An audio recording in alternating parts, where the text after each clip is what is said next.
السلام عليكم ورحمة الله وبركاته. ازيكم يا حبايب قلبي؟ عاملين ايه؟ يا رب تكونوا بخير. تعالوا بقى النهارده عشان نعمل مع بعض يبقى الفطار بتاعنا المحشي الجميل ده. يلا نشوف هنعمل ايه مع بعض. اول حاجة انا مطلعه كده في الفريزر. دي الفراخ انا جبت كده فرخة وحطها في الفريزر. ومعايا ده الكرنب اللي احنا كنا مفرزينه مع بعض. طلعت كده كيلو لبن، طلعت كده كيسين صلصة. وجبت كده نص كيلو من الورق العنب، ده ورق عنب جبت كده نص كيلو. وكمان جبت كده كيلو وربع كده من التنجان، يعني كيلو بتنجان. وكده جبت ربع كيلو من الفلفل. انا مش هكتر، يعني حاجات بسيطة كده عشان احنا انت عارفين بقى يا جماعة، الواحد ما بيفطر ما بيفطرش حاجة يعني. بلاش تكتروا، يعني حاجات بسيطة كده وان شاء الله كمان هيتبقى منه، ده احنا قعدنا كمان يومين ناكل فيه. انا بقى حطيت بقى ورق الكرنب كده في مصفى كده عشان تصفي كل الميه اللي فيه. دي شطفه كده بسيطه بس، وسيبيه يتصفى خالص براحته. خلاص ما تحطوش في ميه سخنه خالص. وبعد كده بقى هنقع بقى الفراخ بتاعتي. حطيت خل وملح وليمون وسيبيها بقى لحد ما طلع الزفاره. على ما نعمل بقى الصلصه، طلعت كده الصلصه اللي احنا جبناها من الفريزر. حطيت كده في حله الكيسين الصلصه وسيبها بتفك براحتها. كده كده احنا مجهزين كل حاجه يا جماعه. الصلصه فيها البهارات والمرقه وكل حاجه ومتظبطه، يا دوبك تطلعيها تحطها في الرز بس. انا هقور بقى البتنجان زي ما انتم شايفين كده، والفلفل بقى هفتحه. وهسلق بقى الورق العنب. وان شاء الله كل ده كله مش هياخد وقت. انا عملت بقى ايه، خلاص قورت كده كيلو وربع من البتنجان. هسلق بقى الورق العنب. ولعت كده على حله ميه، احط فيها كده ايه معلقه ملح صغيره بس. معلقه ملح بس. وبعد كده اول ميه ما تغلي تقوم حاطه الورق العنب، ما تحطهاش الميه قبل ما تغلي، لازم تغلي الاول. انا معبيه كده طبق كده فيها كده ميه ساقعه، عشان اول ما اطلع كده الورق العنب احطه في الطبق البلاستيك على طول، اللي هي البوله فيها ميه ساقعه، علشان يوقف عمليه التسويه عشان ما يتهريش مننا. وبعد كده احطه بقى تحت الحنفيه كده، هنزل كل الرمله اللي فيه. وكمان غسلت كده الفراخ خلاص. ولعت كده على ميه عشان هسلق الفراخ على محشي بقى. بعد كده بقى جبت كده رز، جبت كده كيلو رز وبعد كده غسلته. وده الخضره اللي احنا كنا مخرزينها مع بعض، يا دوبك اطلعها احطها على الصلصه على طول، علشان ما ينفعش اركنها. اول ما حطيت الخضره على طول فكت، حطيت الرز. وكده كده احنا عاملين الصلصه مع بعض، مفرزينها ومظبطينها، فيها بصل فيها كل حاجه. خلاص يا حبيب قلبي، انا حطيت كده في الميه ورق لوري، كمون، فلفل اسود، بصل، قلب المرقه. وحطيت كده مطميه و...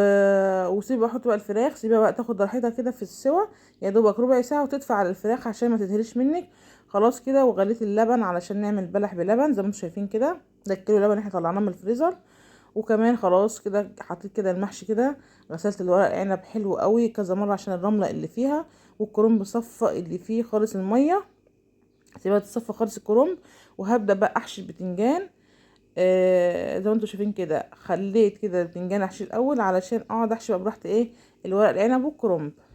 بس اهم حاجه صفوا الاول الكرنب من الميه خالص، علشان ما يتهريش مننا واحنا مسويه. خلاص كده يا حبيب قلبي، خلاص كده حله البتنجان والفلفل. هبدا بقى احشي بقى الكرنب. رصيت كده في قلب قعرة الحله.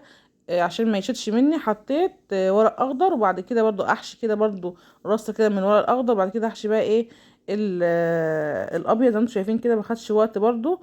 ما تكتريش رز علشان الصبع ما يطلعش معاكي تخين. يا دوبك كده حط حبه رز وتلفيه. خلاص كده خلصت كده يا حبيب قلبي الكرنب. هبدا بقى احشي بقى الورق العنب علشان نلحق الفطار. خلاص كده زي ما انت شايفه كده قطعت كده الورقه، يعني ورقتين، هي ورقه كبيره. وقسمتها بالنص عشان تطلع معاكي صبع صغير. ما ينفعش تعملي الصبع ورقه كبيره، هيكلكع منك ويبقى تخين قوي.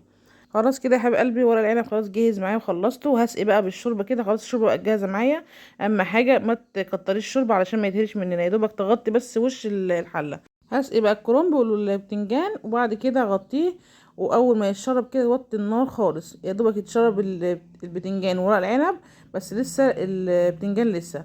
الكرنب خلاص اتشرب. وكمان لسه برضو ورق العنب. قبل ما ورق العنب يتشرب هجيب كده ليمونتين كده، هعصرهم كده علشان يدي مزازه كده للورق العنب جميل قوي. لو عندك ملح ليمون ممكن تحط ربع معلقه ملح ليمون وعلى حبه ميه وتحطيهم مكان الليمون. بس الليمون احسن يعني. خلاص كده الفراخ استوت وسيبها تبرد بقى عشان نحمرها. انا ولعت على زيت كده عشان احمرها. وكمان في نفس الوقت خلاص المحشي كله اتشرب ووطيت عليه. وخلاص استوى كده معايا ورق العنب، وكمان البتنجان استوى، والفلفل والكرنب كمان استوى. وعايزه اقول لكم يا جماعه ان الكرنب ما خدش نص ساعه على النار، استوى على طول. خلاص كده يا حبيب قلبي، كده حمر بقى الفراخ وهرجع لكم بعد ما اخلص. وخلاص كده يا حبيب قلبي، بعد ما خلاص كده عملت كده البلح، غسلت كده البلح، حطيته في تماره، وحطيت كده عصاير برتقان وتمر وعرقسوس، والبلح اللي هو البلح باللبن. وكمان عملت كمان اللي غرفت كده زي ما انتم شايفين كده الورق العنب والكرنب والبتنجان، وحطيت كده شوربه، حطيت كده فيها ليمون. وكمان عملت كده المخلل اللي هو بالعصفر اللي احنا كنا عاملينه مع بعض، وادي المخلل برضو الترشي، وادي الفراخ حمرتها، واصبح ده الشكل النهائي للفطار بتاعنا النهارده. ايه رايكم بقى يا حبايب قلبي؟ قبل الفطار كنا مخلصين كل حاجه الحمد لله. لو عجبكم بقى يا حبايب قلبي تشكيله المحشي بتاعي، متنسوش تشتركوا في القناه وفعلوا الجرس علشان يوصلكوا كل جديد. والسلام عليكم ورحمه الله وبركاته.